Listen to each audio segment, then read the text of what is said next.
Looking deeply inside nature through the magnifying glass of science, designers extract principles, processes, and materials that are forming the very basis of design methodology. From synthetic constructs that resemble biological materials to computational methods that emulate neural processes, nature is driving design. Design is also driving nature. In realms of genetics, regenerative medicine, and synthetic biology, designers are growing novel technologies not foreseen or anticipated by nature. Bionics explores the interplay between biology and design. As you can see, my legs are bionic. Today, I will tell human stories of bionic integration, how electromechanics attached to the body and implanted inside the body are beginning to bridge the gap between disability and ability, between human limitation and human potential. Bionics has defined my physicality. In 1982, both of my legs were amputated due to tissue damage from frostbite incurred during a mountain climbing accident. At that time, I didn't view my body as broken. I reasoned that a human being can never be broken. Technology is broken. Technology is inadequate. This simple but powerful idea was a call to arms to advance technology for the elimination of my own disability and ultimately to the disability of others. I began by developing specialized limbs that allowed me to return to the vertical world of rock and ice climbing. I quickly realized that the artificial part of my body is malleable, able to take on any form, any function, a blank slate for which to create perhaps structures that could extend beyond biological capability. I made my height adjustable. I could be as short as 5 feet or as tall as I'd like. So when I was feeling badly about myself, insecure, I would jack my height up. But when I was feeling confident and suave, I would knock my height down a notch just to give the competition a chance. Narrow wedge feet allow me to climb steep rock fissures where the human foot cannot penetrate, and spiked feet enabled me to climb vertical ice walls without ever experiencing muscle leg fatigue.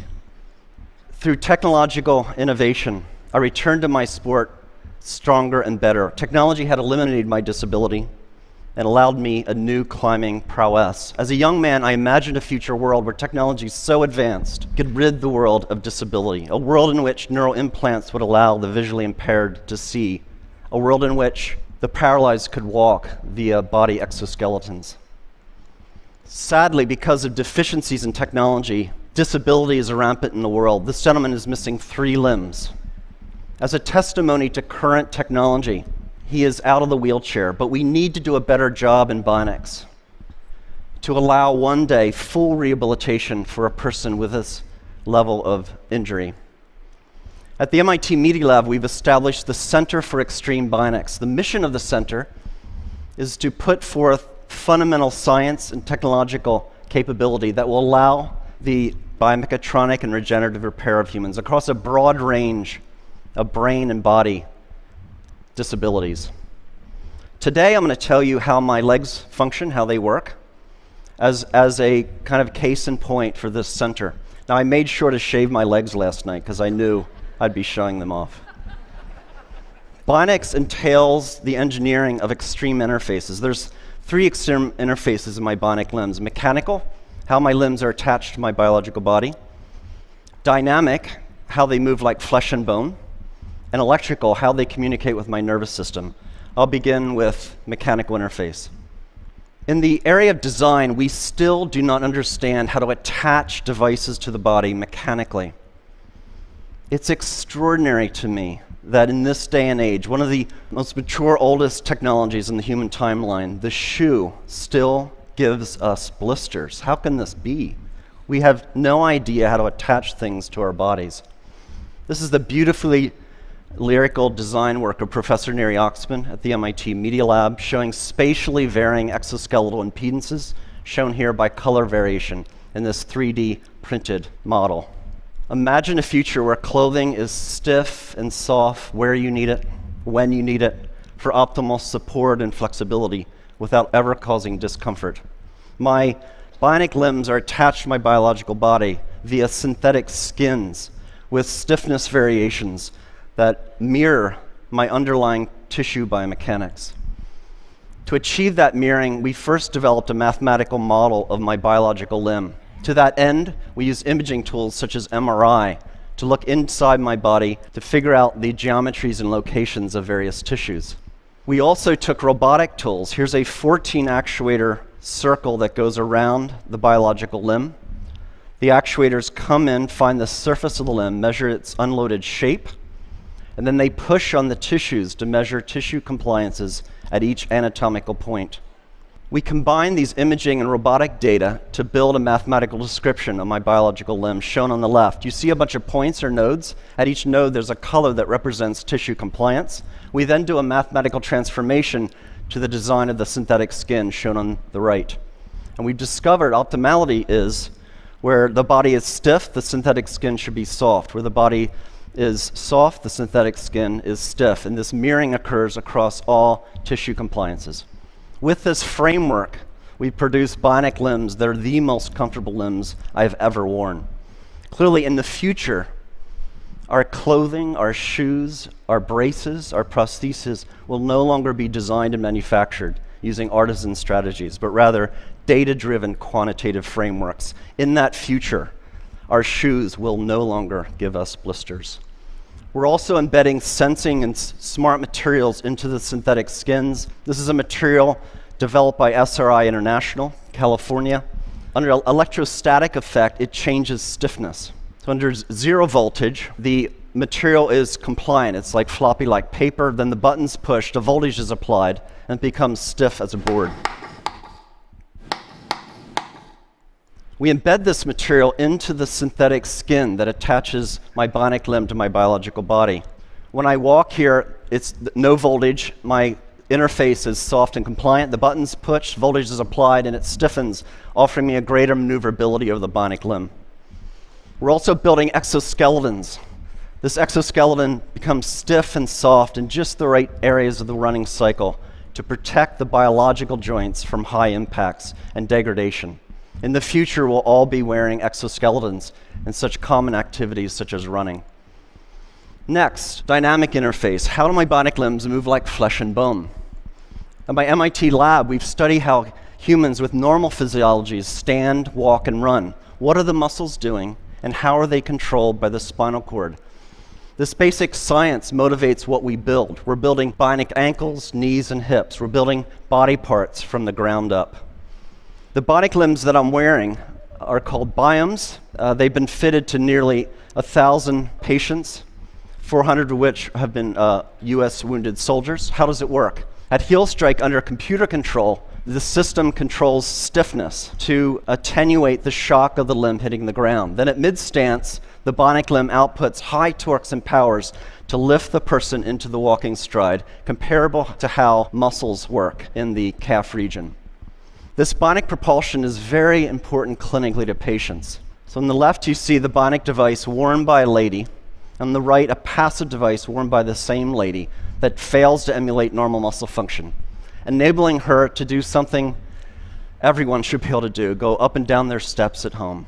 Bionics also allows for extraordinary athletic feats. Here's a gentleman running up a rocky pathway. This is Steve Martin, not the comedian, who lost his legs in a bomb blast in Afghanistan. We're also building exoskeletal structures using these same principles that wrap around a biological limb. This gentleman does not have any leg condition, any disability. He has a normal physiology. So these exoskeletons are applying muscle-like torques and powers so that his own muscles need not apply those torques and powers. This is the first exoskeleton in history that actually augments human walking. It significantly reduces metabolic cost. It's so profound in its augmentation that when a normal, healthy person wears the device for 40 minutes and then takes it off, their own biological legs feel ridiculously heavy and awkward. We're beginning the age in which machines attached to our bodies will make us stronger and faster and more efficient. Moving on to electrical interface, how do my bionic limbs communicate with my nervous system? Across my residual limb are electrodes that measure the electrical pulse of my muscles that's communicated to the bionic limb. So when I think about moving my phantom limb, the robot tracks those movement desires. This diagram shows fundamentally how the bionic limb is controlled. So we model the missing biological limb, and we've discovered what reflexes occurred, how the reflexes of the spinal cord are controlling the muscles. And that capability is embedded in the chips of the bionic limb. What we've done then is we modulate the sensitivity of the reflex, the modeled spinal reflex, with the neural signal. So when I relax my muscles in my residual limb, I get very little torque and power. But the more I fire my muscles, the more torque I get, and I can even run. And that was the first demonstration of a running gait under neural command. Feels great.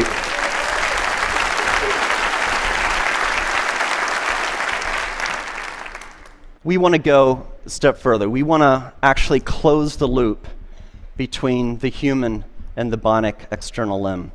We're doing experiments where we're growing nerves, transected nerves, through channels or microchannel arrays. On the other side of the channel, the nerve then attaches to cells, skin cells and muscle cells. In the channels of motor channels, we can sense how the person wishes to move. That can be sent out wirelessly to the bionic limb. And then sensors on the bionic limb can be converted to stimulations in adjacent channels, sensory channels. So when this is fully developed and for human use, persons like myself will not only have synthetic limbs that move like flesh and bone, but actually feel like flesh and bone. This video shows Lisa Millette shortly after being fitted with 2 bionic limbs. Indeed, bionics is making a profound difference in people's lives. Oh my God. Oh my God, I can't believe it. It's just like I've got a real leg. Now don't start running. Now turn around and do the same thing walking up. Walk up, get on your heel to toe like you would normally just walk on level ground. Try to walk right up the hill. Oh my God. They're pushing you up? Yes, I'm not even, I can't even describe it. It's pushing you right up. Next week, I'm visiting the centers. Thank you. Thank you. Thank you. Next week, I'm visiting the Center for Medicare and Medicaid Services, and I'm going to try to convince CMS to grant appropriate code language and pricing so this technology can be made available to the patients that need it. Thank you. It's not well appreciated, but over half of the world's population suffers from some form of cognitive, emotional, sensory, or motor condition. And because of poor technology, too often conditions result in disability and a poorer quality of life. Basic levels of physiological function should be a part of our human rights. Every person should have the right to live life without disability if they so choose. The right to live life without severe depression. The right to see a loved one in the case of seeing impaired. Or the right to walk or to dance in the case of limb paralysis or limb amputation. As a society, we can achieve these human rights if we accept the proposition that humans are not disabled. A person can never be broken. Our built environment, our technologies are broken and disabled. We, the people, need not accept our limitations, but can transcend disability through technological innovation. Indeed, through fundamental advances in bionics in this century, we will set the technological foundation for an enhanced human experience, and we will end disability. I'd like to finish up with one more story, a beautiful story. The story of Adrienne Haslett Davis. Adrienne lost her left leg in the Boston terrorist attack. I met Adrian when this photo was taken at Spaulding Rehabilitation Hospital. Adrian is a dancer, a ballroom dancer. Adrian breathes and lives dance. It is her expression, it is her art form. Naturally, when she lost her limb in the Boston terrorist attack, she wanted to return to the dance floor. After meeting her and driving home in my car, I thought, I'm an MIT professor. I have resources. Let's build her a bionic limb to enable her to go back to her life of dance.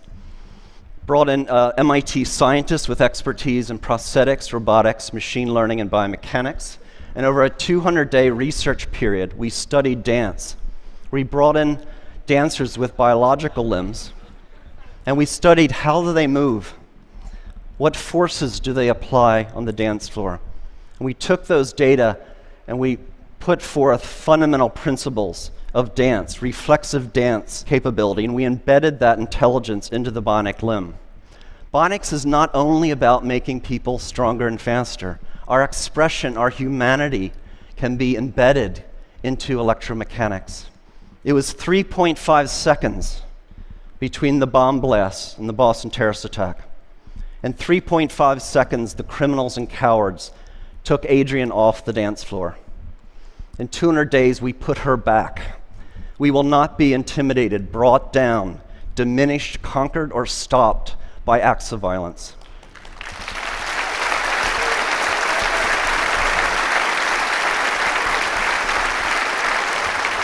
Ladies and gentlemen, please allow me to introduce Adrian Hoslett Davis, her first performance since the attack.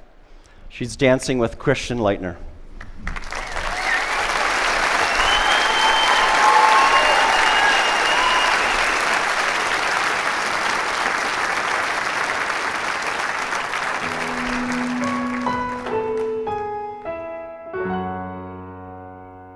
Ring my bell, ring my bells. Ring my bell, ring my bells. Ring my bell, ring my bells. Ring my bell, ring my bells. Sometimes you love it, sometimes you don't. Sometimes you need it, then you don't, and you let go. Sometimes we rush it, sometimes we fall. It doesn't matter, baby, we can take it real slow.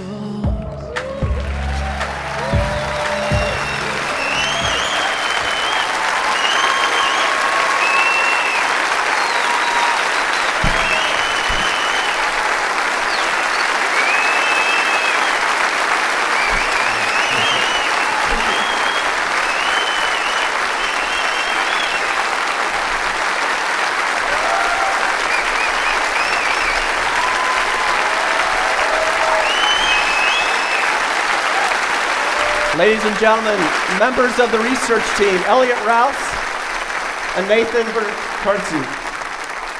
Elliot and Nathan.